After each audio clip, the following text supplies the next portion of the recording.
Hi guys, I am Shivam Gupta. Welcome to Mockzone MBA preparation. So guys, today's video is going to be very important for those who are preparing for NMAT 2024 exam because in this video I'm going to discuss data sufficiency questions. तो guys, हम लोग का target है top 20 question discuss करने का। आज part 1 है ये, इसमें हम लोग आज 10 क्वेश्चन डिस्कस करने वाले हैं। वीडियो को स्टार्टिंग से अंत तक पूरा देखना, चैनल सब्सक्राइब करना, इंस्टाग्राम फॉलो करना, बिकॉज हम लोग के चैनल में लगातार content based plus notification based video बनते रहते हैं। चलो गाइस स्टार्ट कर देते हैं। गाइस डेटा सफिशिएंसी काफी इंपॉर्टेंट है मेंटली, बिकॉज आपको 4 क्वेश्चंस मिलेंगे ही मिलेंगे। अगर आपने अच्छे से कंसेप्चुअली समझ लिया है कैसे करते हैं उसको और प्रैक्टिस क्वेश्चंस कर लिए हैं तो पूरा चांस है गाइस आप फुल स्कोर करोगे इसमें। ठीक है, तो गाइस ये सारे क्वेश्चन को ध्यान समझना। चलो गाइस, गाइस ये टेलीग्राम व्हाट्सएप एंड फेसबुक के लिंक्स हैं, इनके लिंक्स आपको इस वीडियो के कमेंट सेक्शन में मिल जाएंगे। ठीक है, प्लस गाइस अगर पीवाईक्यूज की बात करें, कैट की प्रिपरेशन कर रहे हो तो लास्ट 7 साल के कैट के क्वांट्स के पीवाईक्यूज एंड एलआरडीआई की पीवाईक्यूज आपको इस चैनल के प्लेलिस्ट में मिल जाएंगे, इसको आप गो थ्रू कर सकते हो। तो गैस पहला क्वेश्चन क्या है, थोड़ा सा मैं आपको बेसिक अंडरस्टैंडिंग दे देता हूँ। ठीक है, जैसे क्वेश्चन में लिखा हुआ है find the value of 2x + 3y। तो जनरली आपको कुछ वैल्यू निकालनी है इसकी। तो गैस यहाँ पे करना क्या होता है, आपको दो स्टेटमेंट दिए हैं अलग अलग। ठीक है, तो आपको ये बताना होता है कि इसकी वैल्यू आप निकाल पाओगे कि नहीं, पहला स्टेटमेंट यूज करके, दूसरा करके यूज, और अगर दोनों से नहीं हो रहा है तो दोनों को कंबाइन करके। ठीक है, तो गाइस सबसे बड़ी गलती यहाँ पे लोग क्या करते हैं, इनडायरेक्टली स्टार्टिंग में ही दोनों को यूज कर लेते हैं। मतलब कहने मतलब क्या है कि अगर आपको 2x + 3y की वैल्यू चाहिए तो पहले आप सिर्फ फर्स्ट स्टेटमेंट को यूज करोगे इसका डेटा। ठीक है, और ट्राई करोगे कि आपका आंसर आ रहा है कि नहीं आ रहा है। अगर यूनिक वैल्यू आ रही है तो आप बोलोगे कि हाँ इससे मेरा आंसर आ रहा है। फिर आप सेकंड में आओगे और चेक करोगे कि सिर्फ सेकंड का यूज करके मेरा आंसर आ रहा है कि नहीं आ रहा है। ठीक है, अगर दोनों से भी आंसर नहीं आ रहा आपको इंडिपेंडेंटली, तब आपको इन दोनों को कंबाइन करना है। इनको कंबाइन करके करें, एग्जांपल दे रहा हूं मैं भी। ठीक है, अब गाइस देखते हैं कैसे करना है इस क्वेश्चन को। तो आपको निकालनी है 2x + 3y की वैल्यू। हम लोग पहले ये लेके चलते हैं, सॉल्व करो क्या आएगा इसको, सॉल्व करो इसको। ये आएगा 4x + 6y = 8। ठीक है, 4x + 6y 8 आया। तो अगर हम 2 से डिवाइड करें दोनों तरफ तो क्या आएगा, 2x + 3y आपका आ गया 4। गैस यहाँ पे मुझे साफ साफ मिल गया 2x + 3y 4। ठीक है, हमने दोनों तरफ 2 से डिवाइड कर दिया, हमको यही चाहिए था वैल्यू इसकी। तो इस डेटा का यूज करके मुझे यूनिक 4 वैल्यू मिल रही है इसकी। ठीक है, अब आते हैं इसमें, ये क्या बोला है, 6x + 9y आपको दिया है 12। अगर हम दोनों तरफ 3 से डिवाइड करें क्या आएगा, 2x + 3y = 4 अगेन। तो गैस यहाँ पे भी हमको यूनिकली मिल रहा है। तो हम बोल सकते हैं इस क्वेश्चन में क्या, कि we can get the value by using each statement alone. मतलब दोनों को अलग अलग यूज करके ही मुझे यूनिक वैल्यू मिल सकती है। ठीक है, तो कुछ 3-4 ऑप्शंस रहते हैं एग्जाम में। ठीक है, तो यहाँ पे आपको क्या मार्क करना होगा कि we can find the value of this using each statement independently. ठीक है, इसको यूज करके भी आपका आंसर आ रहा है, इसको यूज करके भी आ रहा है, तो ये आपका हो गया। ये क्वेश्चन देखते हैं क्या है, what is the difference between the cost of 12 shirts and 36 pair of pants. मान लेते हैं गैस एक शर्ट की कॉस्ट अगर एक्स है तो 12 शर्ट की कॉस्ट कितनी होगी, 12x होगी। एंड पैंट्स की अगर मान लेते हैं एक पैंट की कॉस्ट अगर वाई है, एक पेयर ऑफ पैंट की, 36 पैंट की कॉस्ट कितनी होगी, 36y होगी। आपको डिफरेंस पूछा है गाइस, हमेशा याद रखो डिफरेंस मतलब क्या होता है। अगर दो ए एंड बी का डिफरेंस पूछा जाए, it can be a - b और it can be b - a, दोनों हो सकते हैं। तो यहाँ पे शॉर्ट आंसर आपको डिफरेंस लेना है बस, it can be 12x - 36y या उसका रिवर्स। अब मेन चीज क्या है, अब हम पहला स्टेटमेंट देखेंगे, total cost of 12 shirt and 36 pant is 1200। तो क्या आपको दिया गया है, 12x + 36y को दिया है 1200। ठीक है, तो क्या सिर्फ इसको यूज करके आप डिफरेंस निकाल पाओगे क्या, नहीं आ रहा। ठीक है, आप एक्स एंड वाई की मल्टीपल वैल्यूज आ जाएंगी। ठीक है, तो फर्स्ट से तो नहीं आ रहा, मेरा दिख ही रहा है वो। ठीक है, अब सेकंड का यूज करते हैं, फर्स्ट का यूज नहीं करेंगे, अब सेकंड का, if cost of each shirt is doubled, जो कॉस्ट पहले एक्स थी वो अगर 2x हो गई, तब बोला जा रहा है 12 शर्ट की जो कॉस्ट होगी, 12 शर्ट की कॉस्ट हो जाएगी 24x, ये बराबर है 72y के, 72 पेयर ऑफ पैंट्स। इससे हमको क्या रिलेशन मिल रहा है, इससे हमको रिलेशन मिल रहा है x = 3y। ठीक है, तो आपको x = 3y में मिला रिलेशन। अब ये बताओ कि सिर्फ इससे आपको आंसर मिलेगा। अब यहाँ पे काफी लोग गलती पता है क्या करेंगे, काफी लोग सोचेंगे कि आंसर इससे नहीं मिलेगा, वो दोनों कंबाइन करने का सोचेंगे यहाँ पे रख दो एक्स की वैल्यू मेरा आ जाएगा। पर ध्यान समझो, आपको सिर्फ सेकंड स्टेटमेंट से ही आंसर मिल रहा है गाइस। आपको डिफरेंस निकालना है ना इन लोगों का। डिफरेंस लिखो कैसे होगा, अगर एक्स में यहाँ पे 3y रखोगे तो 36y हो जाएगा और डिफरेंस आएगा 0। यहाँ पे मिस्टेक के बहुत चांसेस हैं। कई लोग सोचेंगे कि एक वैल्यू से कैसे आ जाएगा, बट आ रहा है क्योंकि 0 ही डिफरेंस आ रहा है।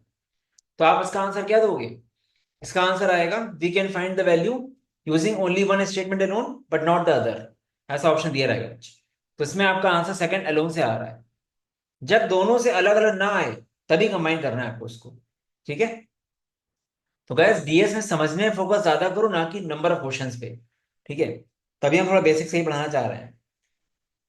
अब ये क्वेश्चन देखो, is x an odd integer. ऐसे क्वेश्चन कैसे होते हैं, यहाँ पे आपका आंसर कैसा आएगा, is x an odd integer, तो आप आंसर क्या दोगे, यस या नो। ठीक है, तो ऐसे क्वेश्चन जो होते हैं जहां वो पूछता है ऐसा होगा, तो आपका आंसर यस होगा या नो होगा। ठीक है, तो कहने का मतलब क्या है, ऐसे क्वेश्चन के लिए क्या करना होता है आपको, आपने ऐसे पहला स्टेटमेंट लिया और अगर आपको हर वैल्यू पे यस या नो मिल रहा है कंसिस्टेंट कोई एक चीज, तो आप बोलोगे आपका आंसर आ रहा है। ठीक है, एग्जाम्पल देखते हैं, if x is divide by 5 the remainder is an odd integer. X को जब 5 से डिवाइड करें रिमाइंडर ऑड आना चाहिए। तो क्या देखो, जब आप 5 से डिवाइड करोगे रिमाइंडर आएंगे क्या क्या, पहले तो ऐसे लिख लो उसको, एक्स इक्वल टू कुछ ऐसा होगा 5k plus some odd integer.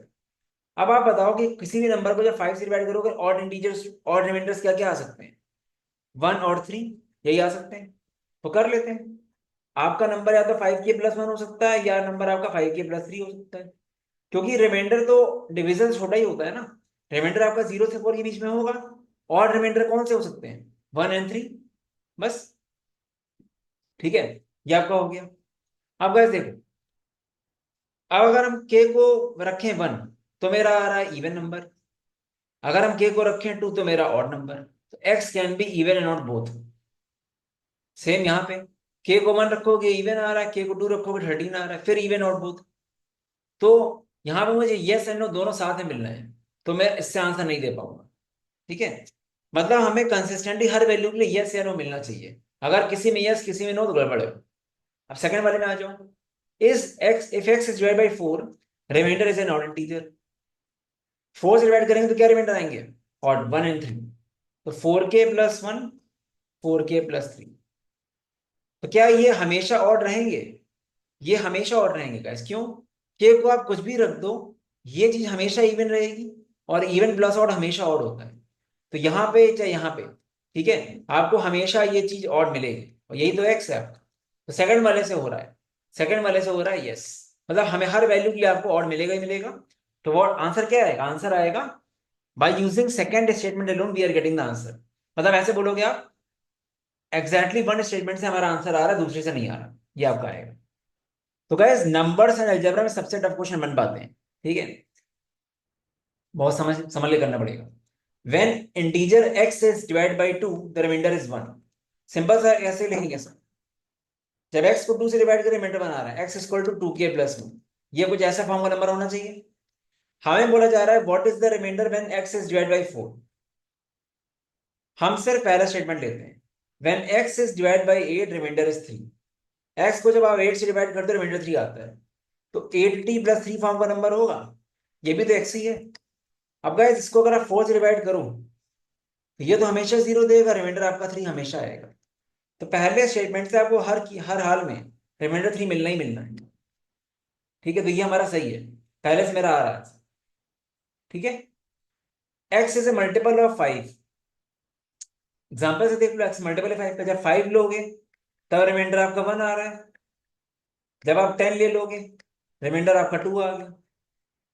अलग अलग आ रहा है ना, तो आपके अलग अलग रिमाइंडर आ रहे हैं, तो ये आपका नहीं आ पाएगा आंसर इससे। तो आप इसमें भी क्या बोलोगे, एग्जैक्टली वन स्टेटमेंट से आपका आंसर आएगा बट दूसरे से नहीं आएगा, पहले वाले से आ रहा है बस। अब आते हैं इसमें, इज x इक्वल टू 2, इसमें भी वही चीज है, यस या नो में आंसर देना है, क्या x 2 है। तो ये क्वाड्रेटिक इक्वेशन सॉल्व करो, x² - 4x + 3 क्या आएगा, x² - 3x - x + 3 = 0, x times -1 x - 3 = 0। तो x इक्वल टू 1 and 3 आया। तो गैस x की दो वैल्यू आ रही 1 and 3, तो दोनों भाई x2 तो है नहीं, तो उसका पक्का आंसर नो आ रहा है। ठीक है, मतलब इससे मुझे आंसर मिल रहा है। ठीक है, तो ये एक अभी हो गया। अब सेकंड वाले में अगर फैक्टराइज करो 2, तो कैसे फैक्टराइज होगा? ये गैस फैक्टराइज नहीं हो पा रहा। अगर ध्यान से देखो तो बी स्क्वायर डिस्क्रिमिनेंट क्या आ रहा है इसका, b² - 4 इसे निगेटिव आ रहा है डिस्क्रिमिनेंट, तो इसके रूट्स इमेजिनरी आएंगे। इमेजिनरी रूट तो 2 तो आ ही नहीं सकता ना रूट, तो इसका आंसर भी नो हो गया।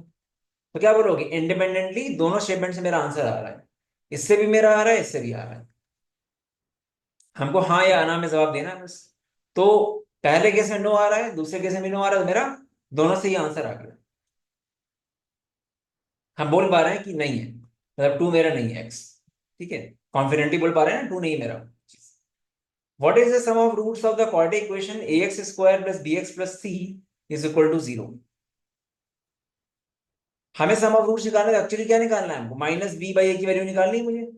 ठीक है, अब पहला स्टेटमेंट देखो, product of roots is same as sum of the roots. Product of roots same as sum of the roots, -b/a same as c/a, तो c is equal to -b। हमको निकालनी है -b/a की प्रॉपर वैल्यू, और c is equal to -b है guys. कुछ हो सकता है क्या? अभी कुछ नहीं हो सकता। तो पहले इंडिपेंडेंटली से आंसर नहीं आ रहा। Sum of roots of quadratic equation इतना है is 2, मतलब क्या, -a/c इज 2। इससे भी आंसर नहीं आ रहा। ठीक है, अब -b/a कैसे निकालेंगे, सिर्फ इसका यूज करके। अब दोनों कंबाइन करते हैं, मतलब c इक्वल टू -b और ये कंबाइन करो। जब c इक्वल टू -b यहां रखोगे आप, तो आपका क्या आएगा, a/b आएगा 2, b/a 1/2 आ गया, -b/a आ गया -1/2। दोनों कंबाइन करके मुझे यूनिक वैल्यू मिल रही है। ठीक है, दोनों कंबाइन करके मुझे यूनिक वैल्यू मिल रही है। तो independently we can not find the value, but by combining both we can find the answer. a and b are natural numbers, the equation इतना has real roots neither of which exceeds 10। a and b natural numbers हैं guys. ठीक है, real roots में तो क्या हो जाएगा, b² - 4ac, 4 into a into 4a should be greater than 0, b² - 16a² must be greater than 0। अब सिर्फ पहले वो यूज करो, b is smaller than 5।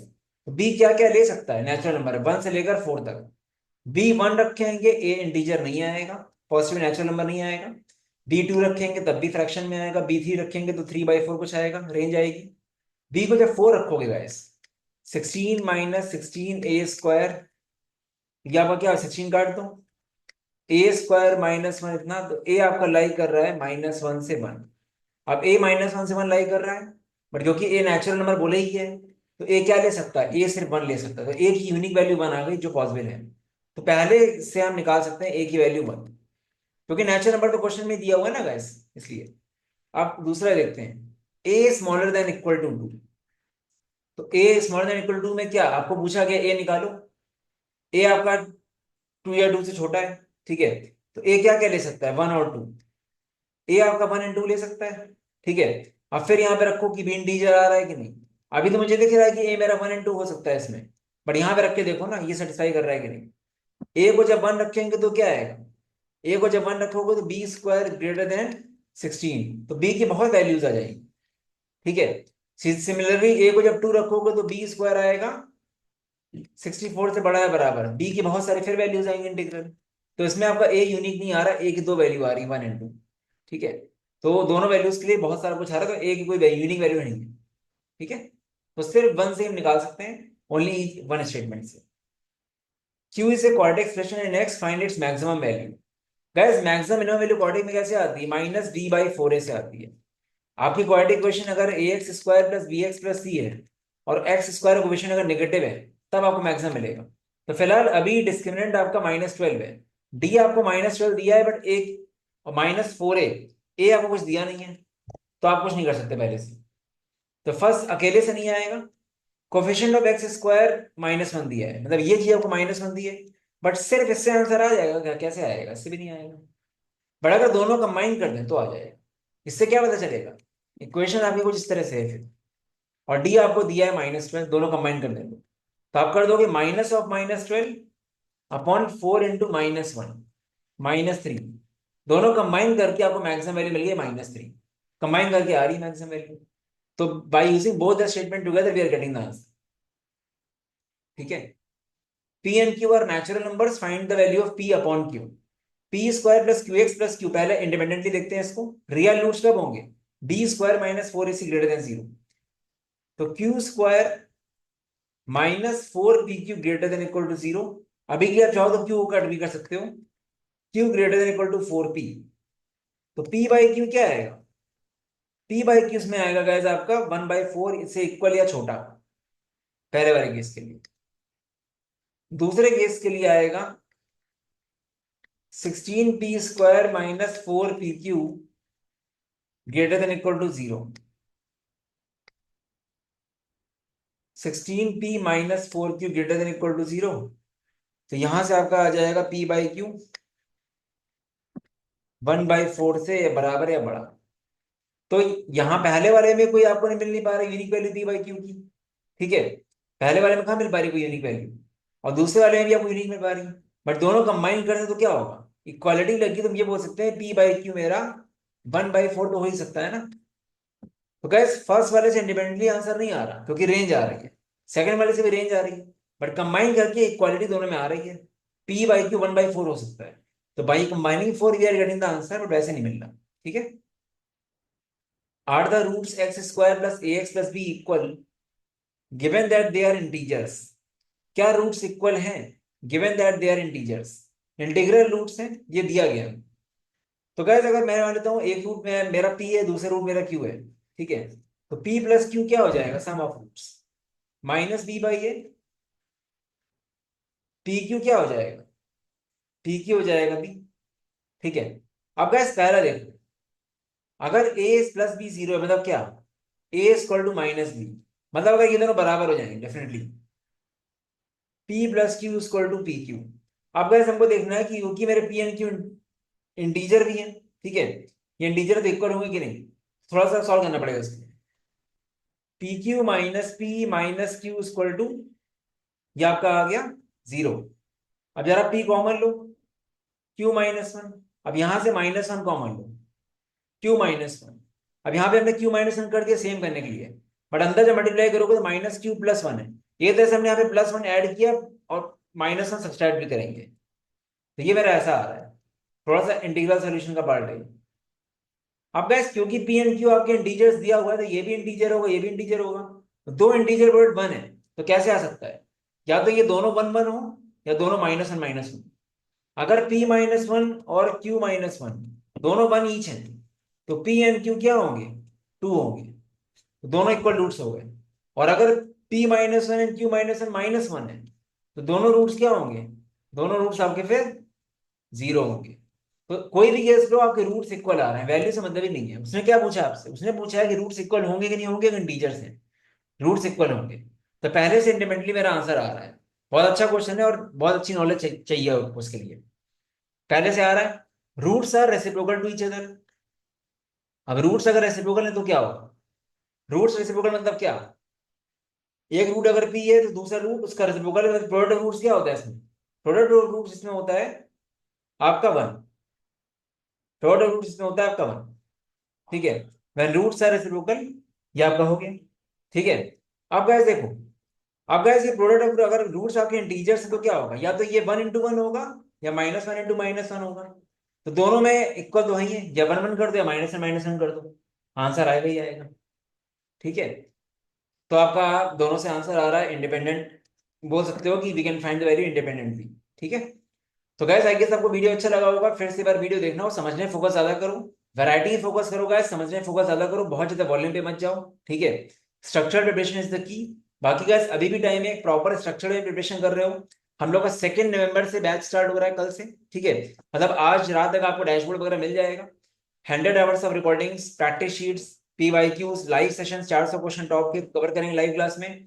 Daily video series बहुत काम की चीज होती है, शेड्यूल मिलेगा पूरा, एक्सट्रीमली इकोनॉमिकल कोर्स है क्योंकि 15 मॉक्स भी इसमें इंक्लूडेड है, और आपका लाइव क्लास वगैरह होंगी होंगी। इसी तरह एनमैट क्रैश कोर्स में क्या हो जाएगा, 1899 आपका ये भी है, 12 एनमैट के मॉक्स यहाँ पे इंक्लूडेड, और आपका ये भी कंबाइन करोगे तो 2699 आपका प्राइसिंग आ जाएगा इसका।